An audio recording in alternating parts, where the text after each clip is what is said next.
Plan చేస్తున్నాను. ఓపికతోటి ఇక ప్రయాణికి utilise చేసుకోవడమే సార్ అంతే.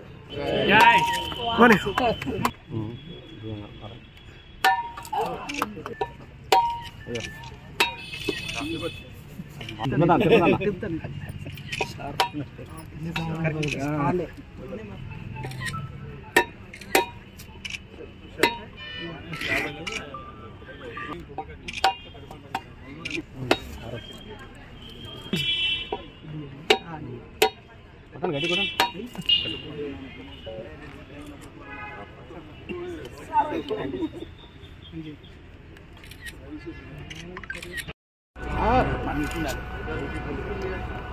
సార్ ఊపండి సార్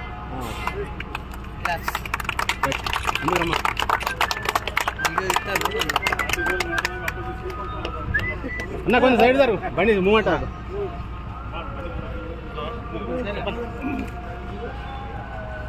అందరు జరగండి కొంచెం.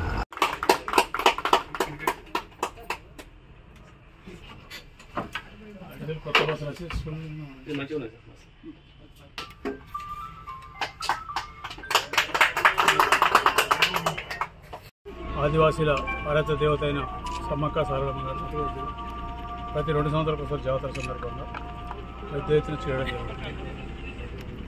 తెలంగాణ రాష్ట్రంతో పాటు ఛత్తీస్గఢ్, జార్ఖండ్, ఒరిస్సా, మహారాష్ట్ర నుంచి కూడా భక్తులు పెద్ద ఎత్తున రావడం జరుగుతుంది. తెలంగాణ రాష్ట్రం నుంచి దాదాపు 70% భక్తులు అక్కడికి పోయి దర్శనం చేసుకుంటున్నారు. ఈసారి వాళ్ళ అంచనా ప్రకారం 4 కోట్ల వరకు 4 నుంచి 5 కోట్ల జనం వస్తారని అంచనా ఇచ్చింది. దానికి ప్రభుత్వం సిద్ధంగా అన్ని రకాల ఏర్పాట్లు చేయడం జరిగింది. ఇంతవరకు పోయిన టీఆర్ఎస్ వాళ్ళు ఉన్నప్పుడు 30 కోట్లు 20 కోట్లు ఇస్తే ఈసారి ఏకంగా 75 కోట్లు మొదలెచ్చి మళ్ళీ 30 కోట్లు ఇచ్చి 105 కోట్లు ప్రభుత్వం తరఫున తెలంగాణ రాష్ట్ర ప్రభుత్వం అక్కడ అన్ని రకాల ఏర్పాటు చేయడం, ఏ రకమైన అసౌకర్యం కలగకుండా. దాంతోపాటు ఆర్టీసీ సంస్థ వారు కూడా వాళ్ళకు కూడా ఇన్స్ట్రక్షన్ ఇచ్చి అన్ని ప్రాంతాల నుంచి ప్రత్యేక బస్సులు సమ్మక్క సారలమ్మ జాతరకు నడుపుకోవచ్చు. ఈ బస్సులలో కూడా మహిళలు ఎవరైతే దర్శనానికి పోతారో వాళ్ళకు కూడా ఉచితం ఇవ్వడం జరుగుతుంది.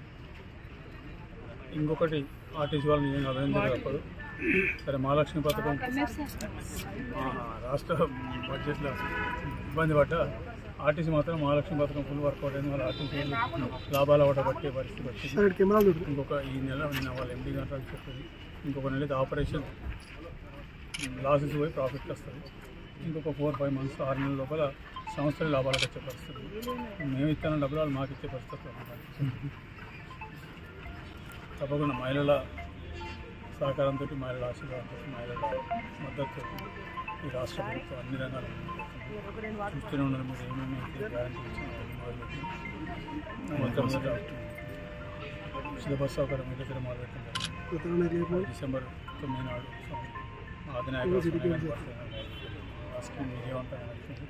ఇప్పటివరకు దాదాపు 15.5 కోట్ల మంది ఆర్టీసీ బస్సులలో మహిళలు ఈ సౌకర్యాన్ని, ఉచిత బస్సు సౌకర్యాన్ని తీసుకుని ఉపయోగించుకోవాలి.